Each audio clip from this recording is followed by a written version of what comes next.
Il y a des choses qui sont terrestres et il y a des choses qui sont célestes. Il y a un message que la plupart n'aiment pas entendre, même si elle sait que c'est une réalité que rien ni personne ne pourra changer. Cette réalité, c'est que les biens matériels de la terre ne seront pas amenés au ciel. Vous n'amènerez pas votre maison au ciel, vous n'amènerez pas votre voiture au ciel, vous n'amènerez pas non plus votre argent au ciel, vous n'amènerez pas votre jet privé au ciel, ni vos biens matériels les plus précieux. Vous laisserez tout cela sur la terre le jour où vous partirez. Cette vérité ou cette réalité peut amener de nombreuses personnes à se demander pourquoi travailler avec tant d'ardeur si on n'amènera rien de tout cela le jour où on quittera la terre? Cela ne doit pas vous empêcher de travailler avec ardeur, mais faites-le et gagnez les biens de ce monde sans y attacher votre cœur. Demandons au Seigneur de nous aider à ne pas nous attacher aux biens terrestres, mais à nous attacher par-dessus tout et avant tout à lui. Dans Matthieu au chapitre 6, du verset 20 au verset 21, Jésus nous dit ceci. Mais amassez-vous des trésors dans le ciel, où la teigne et la rouille ne détruisent point, et où les voleurs ne percent ni ne dérobent. Car là où est ton trésor, là aussi sera ton cœur. Étant donné que personne ne peut aller au ciel avec de l'argent ni avec tout autre bien matériel, quel trésor Jésus nous demande-t-il d'amasser dans le ciel? De quel trésor parle-t-il quand il dit « Amassez-vous des trésors dans le ciel » ? Écoutez-moi bien, la seule et unique chose que vous pouvez amener au ciel, c'est d'autres personnes. Ce sont les personnes que vous aurez gagnées pour Jésus-Christ.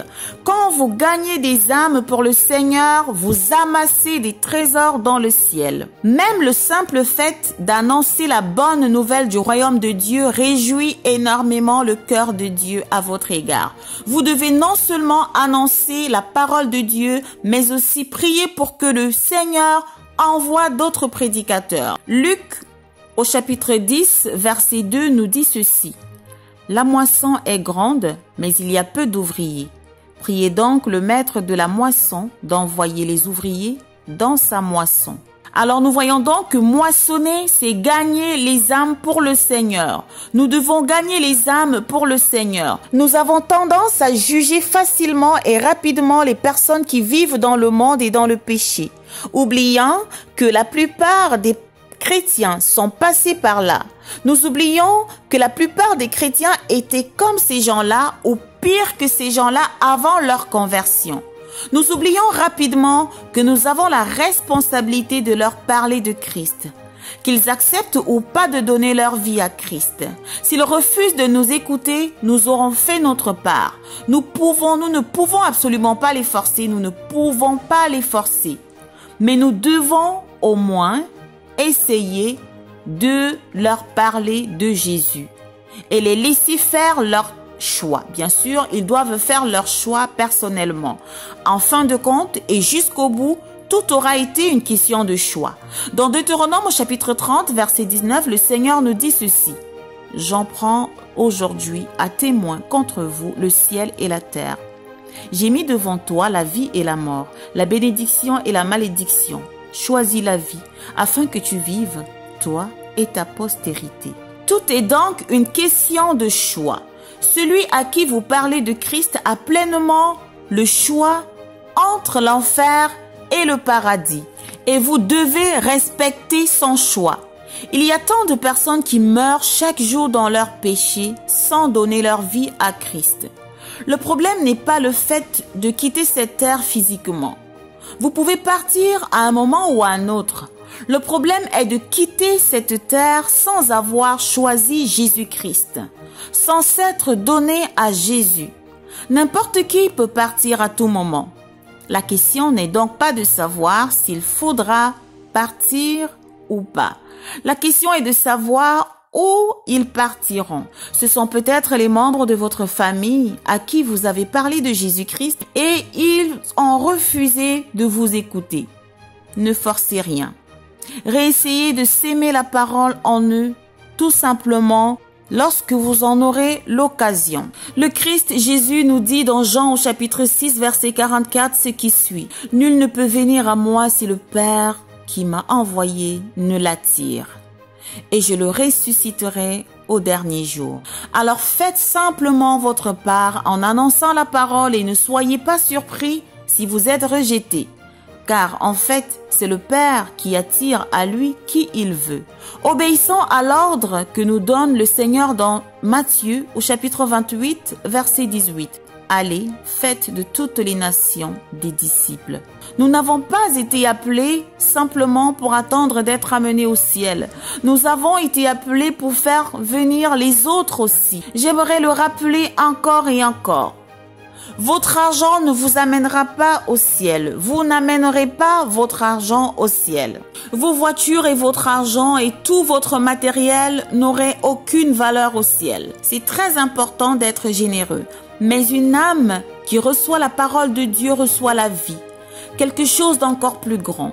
Tout ce que vous amènerez au ciel sont les âmes des pécheurs que vous aurez amenés à Christ. Vous faites sûrement du bien autour de vous. Vous aidez les gens à trouver du travail. Vous donnez de l'argent à ceux qui sont dans le besoin. Vous aidez les gens à monter leurs propres entreprises, à monter leurs propres affaires. Mais parlez-leur aussi de Christ. De grâce, parlez-leur de Christ. Ne les laissez pas mourir dans leurs péchés. Ne les laissez pas mourir sans avoir connu Christ. Souvenez-vous de la parabole de cette histoire que le Christ a racontée dans Luc au chapitre 16. L'histoire de Lazare qui après sa mort était allé dans le lieu de repos et de l'homme riche qui après sa mort était allé dans le lieu de tourment. Dans le lieu de tourment, l'homme riche voyait Lazare sous le sein d'Abraham. Mais il lui était impossible de quitter le lieu de tourment pour rejoindre Lazare dans le lieu de repos. Aimeriez-vous un jour vous retrouver au paradis et voir de loin les membres de votre famille ou toute autre personne dans le lieu de tourment en train de souffrir? Imaginez un membre de votre famille en enfer en train de vous voir dans le paradis en se demandant pourquoi vous n'aviez pas fait plus d'efforts pour les amener à Christ? Souvenez-vous, dans la Bible, on voit que l'homme riche, il était en proie au tourment, dans le lieu de tourment, et il voyait Lazare sous le sein d'Abraham dans le lieu de repos. Donc, imaginez donc un membre de votre famille en train de vous voir dans le paradis, et lui dans le lieu de tourment, se demandant pourquoi vous n'aviez vraiment pas fait plus d'efforts pour l'amener à Jésus-Christ. Il s'agit peut-être de vos enfants ou de vos parents ou encore de toute autre personne qui vous sont chères. Même s'ils ne vous écoutent pas, continuez de prier pour eux. Rien n'est impossible à Dieu. Chaque seconde qui passe, chaque minute qui passe amène avec elle un nombre très élevé de personnes qui n'ont pas donné leur vie à Christ. Annoncez la parole de Dieu, que les gens vous écoutent ou pas. S'ils vous écoutent, c'est bien. S'ils ne vous écoutent pas, allez prier pour eux et continuez d'annoncer la parole de Dieu à d'autres personnes. Ce n'est pas à vous de les changer, c'est à Dieu de les changer. Mais faites votre part. Annoncez la parole de Dieu. Continuez de s'aimer. Pour gagner les âmes pour le royaume de Dieu, il y a des ouvriers qui s'aiment. Il y en a qui viennent à leur tour et trouvent qu'il y avait déjà eu une semence. Alors ils arrosent. Et enfin, Dieu fait croître. C'est Dieu qui fait croître. Le Seigneur Jésus dit que si nous l'aimons, nous obéirons à ses commandements. L'un de ses commandements est l'ordre qu'il nous donne dans Marc au chapitre 16, verset 15. Allez par tout le monde et prêchez la bonne nouvelle à toute la création. Souvenez-vous tous les jours de votre vie que les seules choses que vous pourrez amener au ciel sont les âmes que vous aurez gagnées pour Christ. Voilà, c'est tout pour le message d'aujourd'hui. Abonnez-vous si ce n'est déjà fait et activez la cloche pour ne rater aucune publication sur Lève-toi et brille, motivation. Bonne journée!